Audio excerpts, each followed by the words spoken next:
So I apologize if I have to cough or go on mute briefly because I've been sick for about 2 weeks. So please work with me through my ailing. I wanted to open up the meeting before I get started into class material. Does anyone have any questions, comments, or concerns since the last meeting? People have had time to chew on the information and talk to their cohorts in crime at their offices. Anyone have any questions? No? Okay. Well, feel free to ask questions throughout the class here. Oh, I see something just lit up on my screen, so maybe someone sent a chat. Nope, good to go. Okay, excellent. All right, so we're going to be going through more of the how and the what. We spent a lot of time on the why, talking about human behaviors and understanding, in short, that Agile, just out of its own merits, can make or break your business. If you remind somebody often and repeatedly that you shouldn't be trusted, you probably won't be. Okay, so that's something to keep in mind, that a lot of people are about, oh, we can deliver faster stuff. Well, if it's the wrong stuff and you do it repeatedly, it's one thing to be wrong, get feedback, and adjust. It's another thing to repeatedly go against that feedback. The only person you're really helping is your competitor, because they don't even have to do anything. They just have to show up and say, well, I wasn't like that guy. So keep that in mind. As we go into the Agile field of Endor here, Scrum is more of a defensive mentality, and Kanban is more offensive in its nature. So those who are moving from serial-based processes or more regulated processes tend to have a little more easy with Scrum.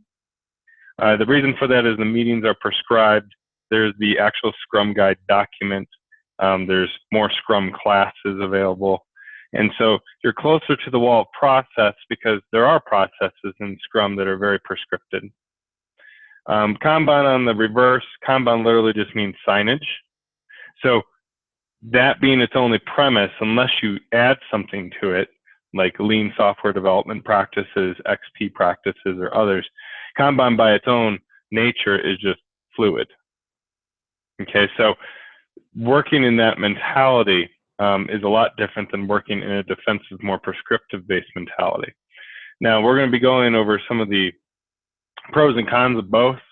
So don't think just because Kanban is offensive, it's more powerful, but also don't think that it shouldn't have rules attached to it. Just know that you have to be more fluid in how you apply those rules. All right, so we're going to focus on Scrum here. Scrum, out of its nature, is pretty prescriptive. It's a defensive approach, and anyone who's watched like really good Hollywood war movies knows that defensive strategies can win the battlefield. A lot of times I show movie clips from like the movie like 300 and Gladiator and a couple others, and what I show is that when the shields are locked together, that's like your sprint.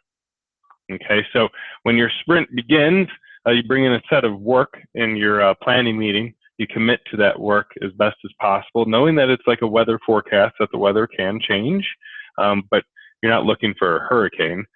You do expect some windy conditions occasionally, maybe a little bit of rain, but based on your current weather forecast, you want to attain X goal. So you're locking the shield, so to speak. You call that your sprint plan.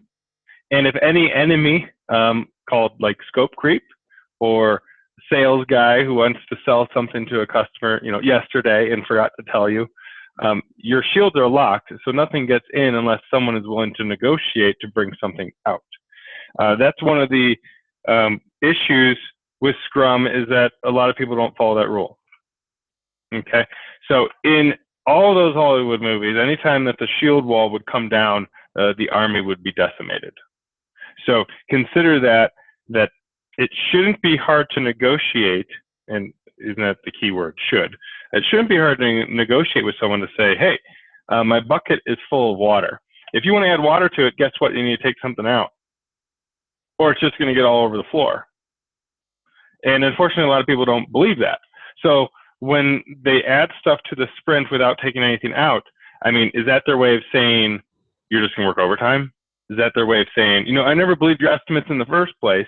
So if you take this on and you actually delivered, it means your estimates were really poor in the first place. And then lo and behold, occasionally a team does take something on and they do some heroic act and deliver the product. And then the business actually uses that against them. They don't say, hey, thank you very much. They say, hey, this proves that you were wrong. So I'm just going to repeat that behavior over and over and over again. So consider the shield wall there. The extra ceremonies there that I have on the top right, those are just kind of my own opinions on how long those meetings typically last with a team of 5 to 9 people. When you think about 5 to 9 people at roughly, let's just build them at about $100 an hour, very rapidly that meeting gets expensive. So if you show up to plan a meeting and your stories aren't ready, hey, guess what? They're not ready. Don't try and force them to be ready, because it's one thing to screw up a meeting. It's another thing to screw up the product, have rework, screw up customers' expectations, be really embarrassed on a demo call in front of your customers. And if you're in commercial software, that's a position you never want to be in. The last place you want to be in is in the news. Okay, so consider that when you have meetings and have a timeline around them, they're designed to force discipline. So if the discipline isn't there, don't go an even further worse step by saying, oh, well, we'll just figure out during the sprint. Well, guys, if you can even figure it out when nothing was going on during the middle of a meeting, how are you going to figure it out when a lot of stuff is going on called work? So consider that. Then in the Kanban approach, it's very fluid. It's a lot of juggling. I sometimes show videos in my classes about people juggling balls.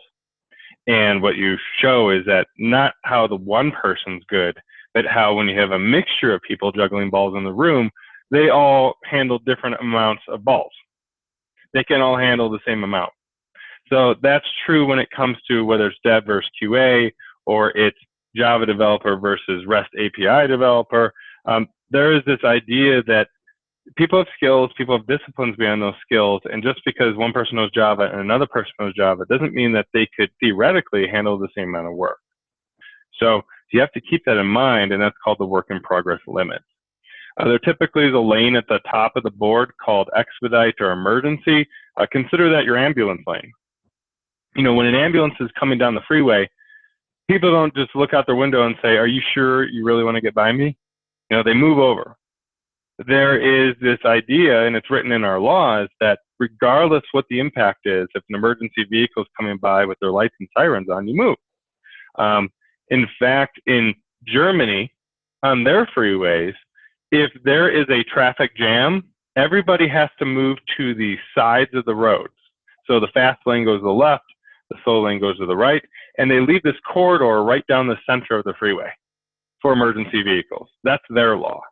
So they're actually preventing any expedite or emergency from causing more hangups than is necessary because they have aligned their work around it.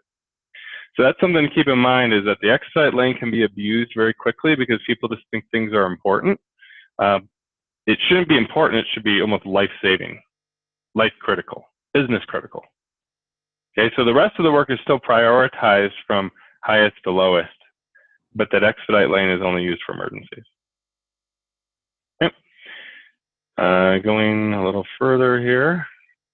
All right, so normally I have some videos here, and this will give you an idea of the videos that we watch in my classes. So I'll give the answers to this. So if you want to, I don't know if you're a war buff or anything in your movies or action adventure, but now you can look at movies a totally different way.